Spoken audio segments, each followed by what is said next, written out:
Ce sont des instants plaisir, des moments du quotidien à savourer. Dans la douceur du matin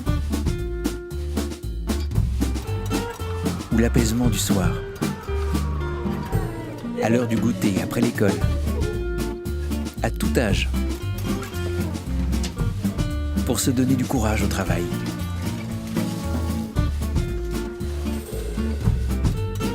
Se stimuler avant l'effort.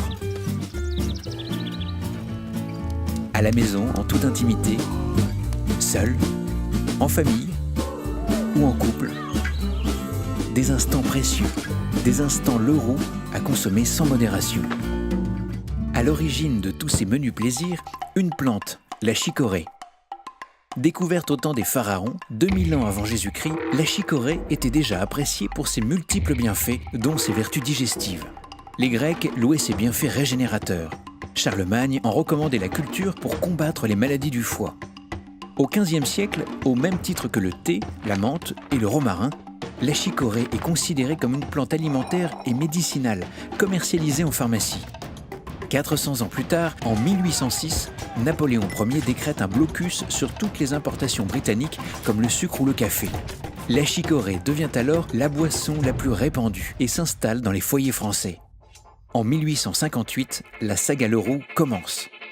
Jean-Baptiste Alphonse Leroux achète la manufacture Herbofils et compagnie à Orchy et se spécialise dans la production de chicorée en 1871. À partir de 1887, l'entreprise Leroux est précurseur en embauchant les premiers représentants dits voyageurs de commerce. En 1899, c'est la Bretonne qui sera choisie pour incarner la marque et s'affiche sur les paquets de grains. Quelques années plus tard, en 1904, Leroux invente le marketing direct en ajoutant des vignettes cadeaux sur ses produits pour fidéliser les consommateurs. Les premières affiches publicitaires de Chicorée Leroux, devenues aujourd'hui des articles de collection, sont imprimées en 1925. Très attachée aux valeurs que véhicule le sport, l'entreprise Leroux est l'une des pionnières en matière de sponsor sportif et le deuxième annonceur à la télévision à partir de 1963 en réalisant de célèbres campagnes publicitaires à l'image des spots des jumeaux Marc et Dominique. Le produit d'origine Leroux, la chicorée en grains, utilisée associée au café, a élargi son offre pour proposer des produits plus pratiques et aux goûts différents selon les envies de la famille. En 1951, la chicorée soluble, bientôt rejointe par la chicorée liquide, au goût rond et doux. Des saveurs différentes ravissent enfants et adultes comme le caramel et les dosettes souples du haut. Vous êtes ici au musée de la chicorée qui a été inauguré en 1998. Il retrace l'épopée de la chicorée au travers de 10 000 pièces et objets. Tout au long de votre parcours, vous allez pouvoir rentrer dans l'univers des industriels Leroux en découvrant les différentes techniques de commercialisation de la chicorée. Et maintenant, vous entrez ici dans l'ancienne demeure familiale des industriels Leroux. Cette maison bourgeoise qui date de la fin du 19e siècle illustre parfaitement l'histoire de la chicorée, plante connue depuis l'Antiquité et toujours consommée aujourd'hui. C'est le riche terroir local qui donne naissance à la chicorée Leroux. Sa culture s'étend principalement sur les sols limoneux du nord de la France et s'y enracine depuis plus de 160 ans. Mais sa production est exigeante, complexe et réclame une multitude de compétences. Le long de la chaîne de fabrication, partenaires, experts et planteurs apportent chacun leur savoir-faire dans le respect de l'environnement et du patrimoine local. Nous produisons des semences pour les agriculteurs, pour les planteurs de chicorée, et ces semences sont les vecteurs du progrès. Bruno Després, co-dirigeant de l'entreprise Florimond Després.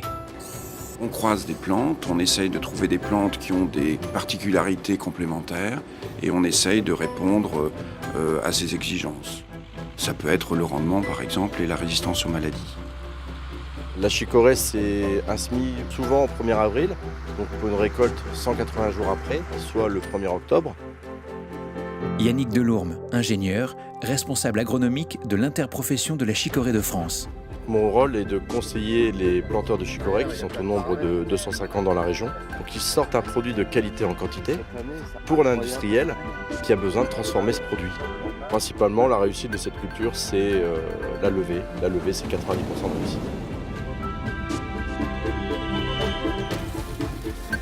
Je cultive la chicorée depuis 1987, date de mon installation. Christophe Dubroc, agriculteur à Ruminguem.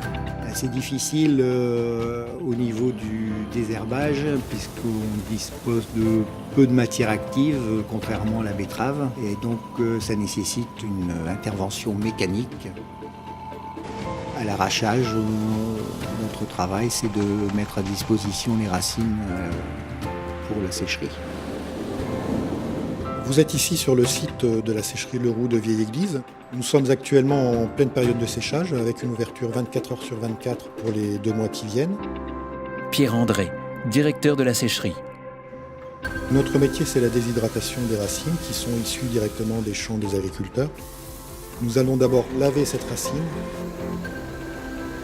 la découper en lamelles et ensuite la passer dans des fours afin d'obtenir un produit à environ 10% d'humidité, ce qui permettra d'obtenir un produit sous une forme qui sera stable et qui servira de matière première pour le site d'Orchy pour les 12 mois futurs.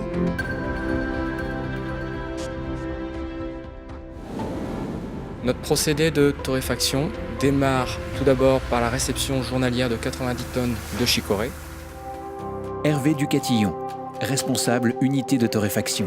Cette chicorée va ensuite être chargée à l'intérieur d'un torréfacteur qui, par un procédé de chauffage, va permettre de libérer des arômes, mais aussi d'avoir une pigmentation, une coloration de la chicorée.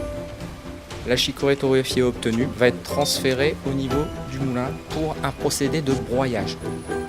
Le grain de chicorée obtenu va alimenter l'atelier d'extraction, où le grain est lavé par de l'eau chaude. Vous obtenez donc un extrait de chicorée, 2 possibilités. Ce jus de chicorée va être concentré pour ensuite être conditionné en flacon. C'est la chicorée liquide concentrée. Elle est notamment utilisée dans les préparations culinaires comme exhausteur de goût. Sa rondeur en bouche et sa légère pointe d'amertume renforcent le caractère ou harmonisent des recettes aussi variées que savoureuses. Des plats salés, des sauces, mais aussi côté sucré, des pâtisseries, des gâteaux. Elle apporte une note caramélisée qui ramène de la gourmandise, rajoute un supplément d'âme au dessert et ravit les papilles. L'autre possibilité, ce jus de chicorée est pulvérisé dans un atomiseur en fines gouttelettes contenant de l'eau et de la matière sèche. Un courant d'air très chaud va permettre d'évaporer l'eau contenue dans chaque gouttelette. Et on obtient la chicorée soluble instantanée 100% végétale, sans caféine et sans gluten. Vous êtes ici à l'ESAT d'Orchy, spécialisé dans l'accompagnement des personnes atteintes d'autisme, qui existe grâce à l'entreprise Le Roux, qui nous accueille depuis sa création. Emmanuel Defaux, animateur et coordinateur. L'ESAT est composé de 14 salariés et de 3 moniteurs qui conditionnent des produits de la marque. Cette activité permet aux jeunes de s'intégrer socialement et d'assimiler des règles de vie en communauté. L'entreprise Le Roux s'est engagée très tôt dans le respect de l'environnement. Depuis 1998, elle traite ses eaux usées d'extraction et d'atomisation par un système de ferti-irrigation sur Solé de 14 hectares. Sensible à la biodiversité, elle contribue également, en partenariat avec Bee-City, à la réimplantation des abeilles dans la région, consciente que celles-ci assurent un vrai rôle dans la reproduction des fleurs. Le Roux exporte ses produits à base de chicorée vers les 5 continents et compte bien poursuivre son développement, porté par des valeurs qui ont toujours été les siennes. Le respect de l'environnement et du terroir local. Le souci d'exigence et de transparence.